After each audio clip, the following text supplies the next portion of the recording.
Welcome students. The first lecture in linear algebra, Introduction to Matrices. Let's begin.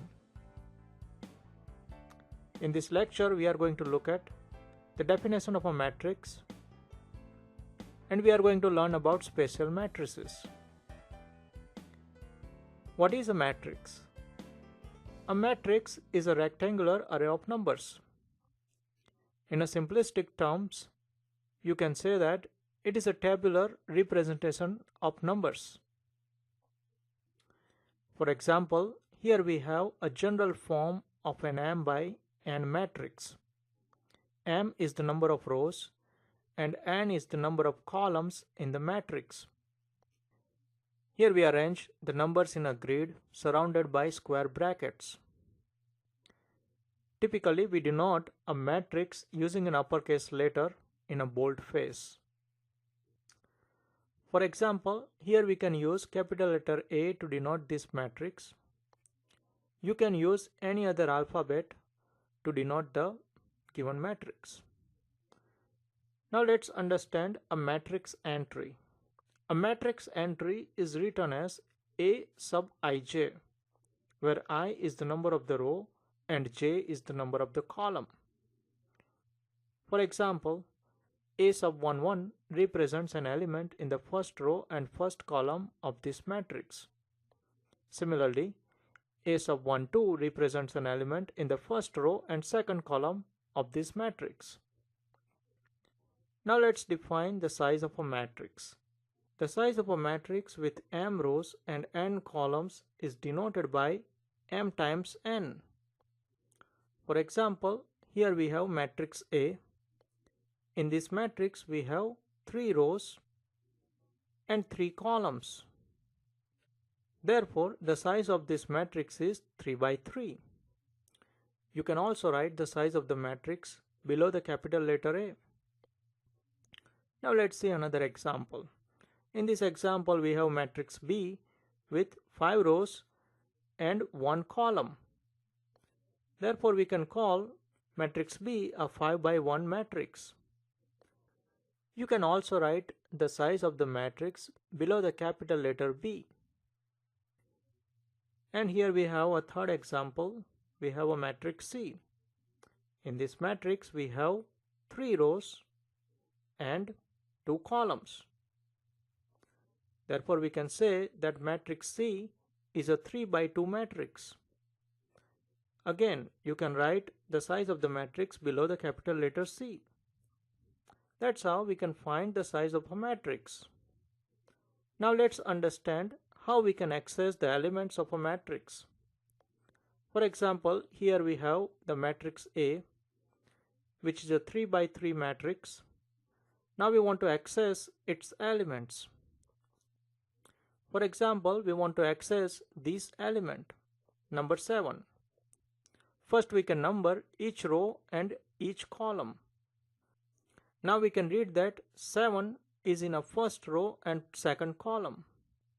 Therefore we can say that A 1, 2 equals to 7. Similarly, what is the element in the first row and first column of matrix A? That element is 3. Therefore A 1, 1 equals to 3. Similarly, let's find what is the element in the second row and third column. This element is 5. Therefore, A 2, 3 equals to 5. Now let's find the element in the third row and first column. This element is -2. Therefore, A 3, 1 equals to -2. You can also write the same convention using the lowercase letter a and write the position of an element as a subscript. This reads as A sub 3, 1 equals -2. Now let's understand the definition of a row vector. A row vector or row matrix is a 1 by n matrix. In other words, a row vector is a matrix consisting of a single row of n elements. Here is a general form of a 1 by n row vector or row matrix. Here x1 is the first element, x2 is the second element, x3 is the third element, and xn is the nth element of the matrix. Now let's see an example of a row matrix. Here we have a matrix B which equals to 3, -2, 6.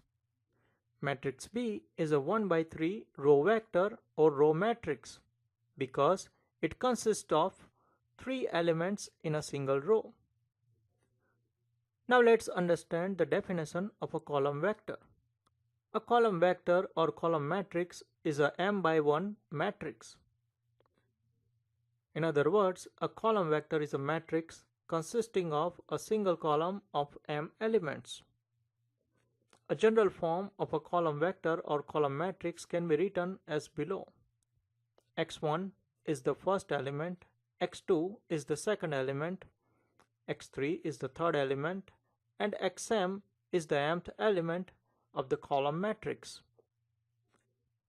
For example, we have matrix B which equals to 4, 9, -8, 2. Here all the 4 elements of the matrix B are written in a single column.